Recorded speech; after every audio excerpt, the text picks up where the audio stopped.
This is a cautionary tale about the one time back in high school I got pulled over by the police. I know that summer is just around the corner, and some of you again are still in middle school or high school or are just getting out of college for the summer, and I know you guys want to go out and have fun, do all that stuff, but I hope you can learn this lesson about the time when I got pulled over by the police. Now, I wasn't in super serious trouble or anything like that, and since then it's only been the one time I got pulled over by the cops, but I'm just letting you know what is the best course on how to handle a situation like that. So if it does ever come up, you know what to do. So this incident took place on, it was either a Friday or Saturday night. I really can't remember specifically that well about this night in particular because I do remember specific parts about the night, but I just remember it was during my junior year of high school. I think it was during the winter time or something like that. Winter, early spring, like January, February, around that time. And we were going to go to a professional wrestling event that was a local little indie, old school type of federation that was happening a couple towns over from where I lived. And by we, I mean my dad, my brother, and my brother's friends and his dad. We all had this thing where we would go as a group, and we've done this a couple times before the event that I was speaking of on that night. And it was like, to describe this, I described this before, it was called National Wrestling Superstars. I mentioned it before during my SmackDown vs. Raw 2006 walkthrough, which I'll leave a link to that down below in the description. It was family-oriented type of professional wrestling, you know. If you see this documentary that, again, I'll leave a link to down below in the description, it's always been my escape, knowing that I could go to that and I could escape to that sort of reality where no matter what types of nonsense and like troubling things that was going on through in my life, whether it was dealing with bullies or like other classmates being mean to me or being nervous about stuff in school or whatever, I could always go to wrestling as somewhat of a relaxation and a way to escape from reality. I mean, because seriously, haven't you guys ever thought about giving your boss the Stone Cold Stunner or smashing the gym teacher's head who was always mean to you, just smashing his head with like a cookie sheet or whatever? Or heck, even putting your ex-boyfriend or girlfriend through a flaming table. That was just me. Yeah, that probably does go a little too far, actually. Unfortunately, my dad and my brother had something sports related, like my brother was playing football at the time, and my dad was coaching the youth league, so I was trying to ask around, you know, some of my friends who were also wrestling fans, and they were busy that night too, so I just went by myself. So the day of the event comes, or specifically the night of the event comes, and I go to this event. I'm driving there by myself and I get to it. I bought a couple wrestling DVDs, and I'm gonna be completely honest with you, I do not remember most of what happened that night. I just remember seeing wrestling spots, and that was just kind of basically about it. It wasn't like too much of a crowded event, but they always bring in that one or two like legendary superstars or alumni that you might have seen from TV. And the person that was coming there that night was Goldust. You also got a chance to meet him in the ring and take a picture with him and talk with him a little bit. And before the event began, I was actually watching that infamous promo he cut back in WCW where he was playing this really creepy character named Seven, where he would like watch little children through the window and they would be converted into his like little cult or whatever. It was just kind of dumb, and he basically explained how dumb it was during that promo that he cut. I just remember reading somewhere online how he just hated working as the Goldust character, and that is what he was always going to be remembered by. He wasn't going to be known as Dustin or anything like that because that's what he wanted to be, but higher ups wanted him to be this character who was also this like really sexual type of movie star who wore a wig. It was, yeah, kind of weird also. I also remember meeting Goldust during the intermission. I took a picture with him. I was all decked out in my CM Punk gear, and he asked me, "Did you meet CM Punk yet?" And I was like, "Nah, I didn't meet him yet." And he didn't really give me a reason as to why I haven't met him yet, or if I should be kind of worried about meeting the guy in real life, but I took a picture with him. He was cool about it, so I highly doubt he remembers me, but And also to this day, I still haven't met CM Punk, so there you go. Once again, not remembering too much specifics about the main event. I remember Goldust doing his thing where he splits the guy's legs in like the turnbuckle, and he steps back and then he just kicks him right in the no-no square. Or is it like kind of more of a round shape? Why do they call it no-no square when it's more round and it's even got the... Let's stop there. I also remember him trying to do this one move where it was something new that he was doing in the early 2000s, where it was like a corkscrew suplex. It kind of looked like a little bit like a brain buster. And as he was trying to set up to suplex his 400-pound mammoth, I remember a kid next to me going, "No way." The reason I was also calling him Dustin was because I appreciated the fact that he wanted to go by his like real name and not some like goofy character, because it was kind of going past a time where the goofy gimmicks, like, you know, your Hulk Hogan's and your Randy Savages and your Brutus the Barber Beefcakes and your Hillbilly Jims, like, that kind of stuff just wasn't, like, flying. Like, it worked in the 80s, but it was getting towards a time where people were going by their real names and how MMA was taking over, and nobody was really doing that goofy stuff, especially not in MMA. Well, I mean, there is this. And all he had to give him in return for thanks was nothing.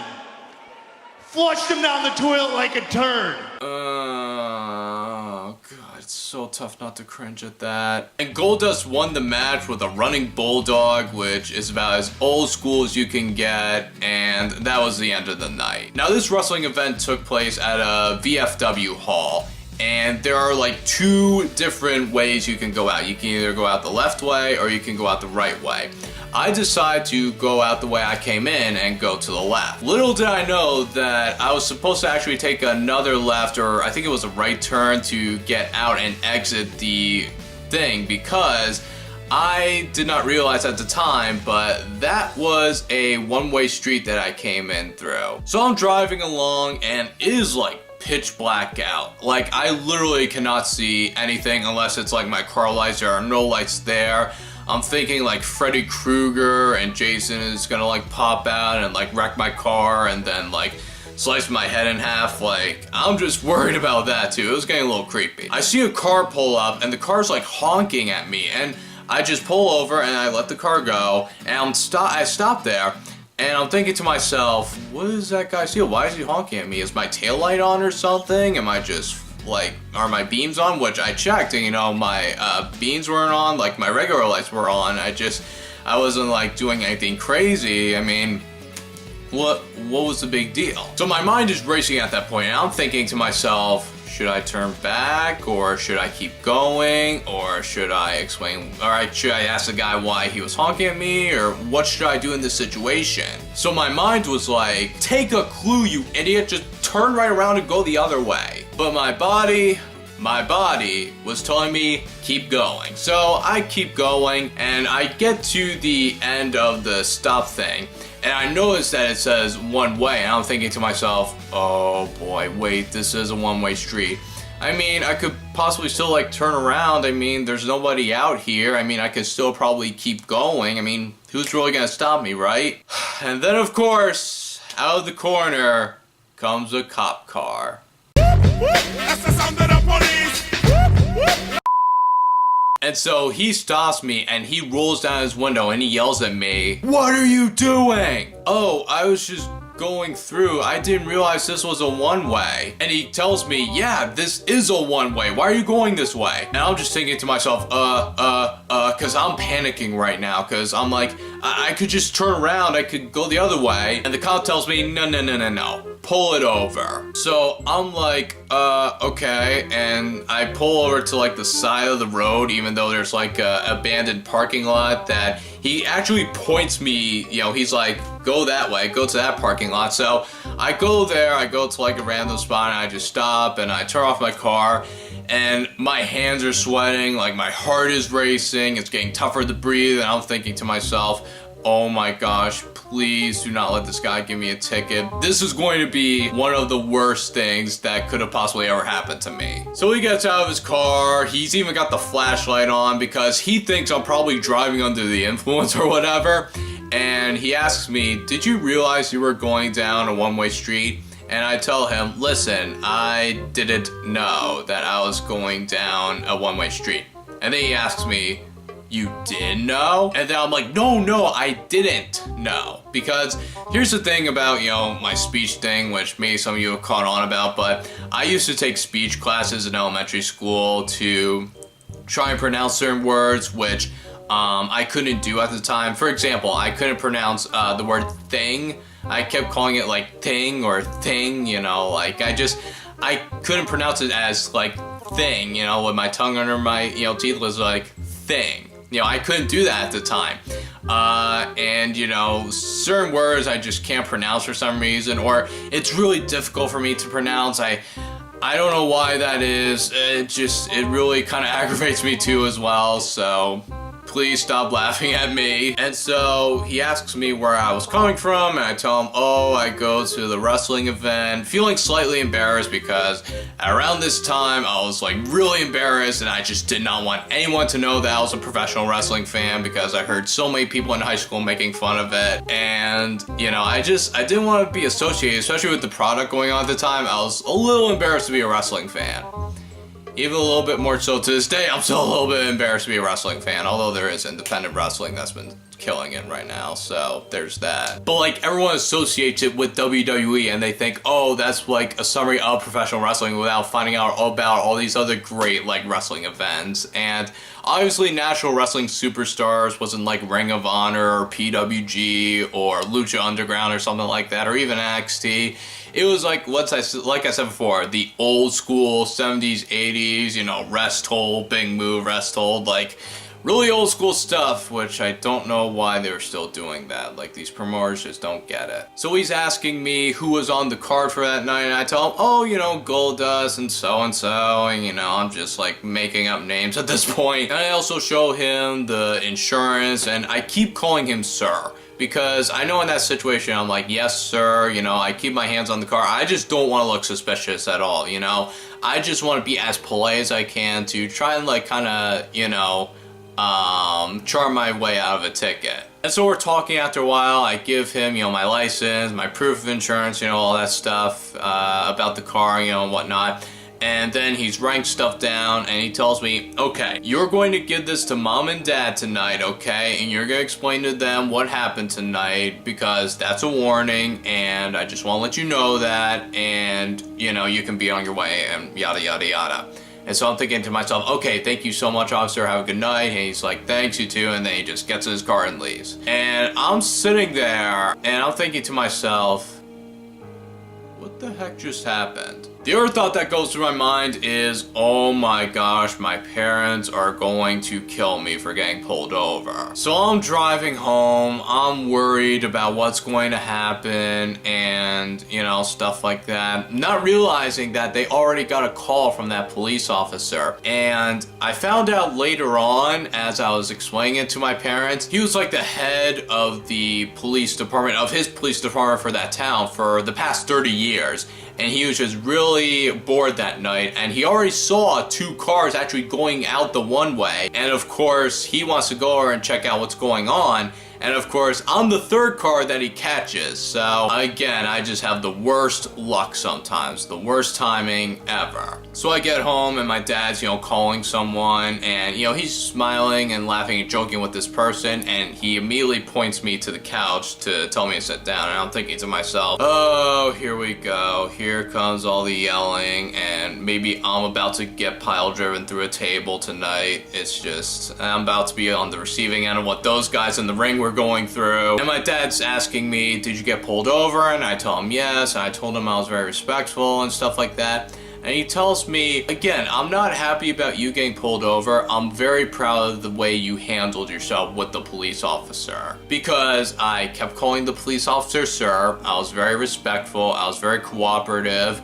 and I wanted to prove that I wasn't like, drunk or anything like that. I just made a really dumb mistake and didn't realize I was supposed to turn around. It happens to the best of us. So I was very relieved of the fact that I wasn't going to get like punished for that night for making a wrong mistake, because my parents got pulled over, their friends got pulled over, everyone just gets pulled over. It's just something that happens. It's something that, again, you do have to be prepared for at any time. And like I said before, as long as you're polite with the officer, keep calling them sir or ma'am, and just be respectful and cooperative and explain the situation to them and just be honest with them. You know, like, I know it's tough to, like, not be honest, especially with, like, a police officer, but if you get caught speeding, just say, yeah, you know, I just want to get home faster, or I was late for work, you know, just, if you are just honest with them and you're respectful to them, then you will be fine. And I'm sure this guy was having a long night. He had other things to worry about other than like some dumb kid who came back from a wrestling event who was in high school, who just enjoyed it, wanted to have a good time, and just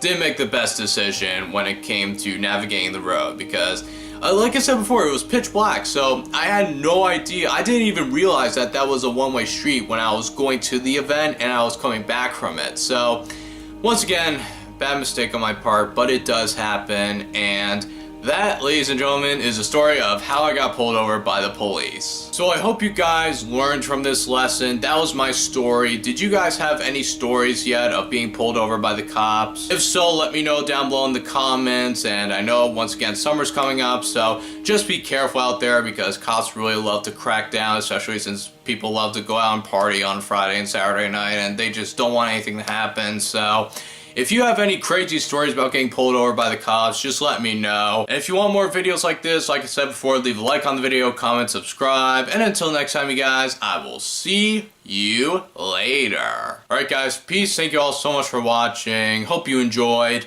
And I'll see you all in the next video. I don't know if I'm gonna make like a video game type of video game type of video, or like making one of these types of videos again, but I will think of something as I usually do. So thank you all for watching. Have a great rest of your day / night / afternoon / whatever time you're watching this, and peace.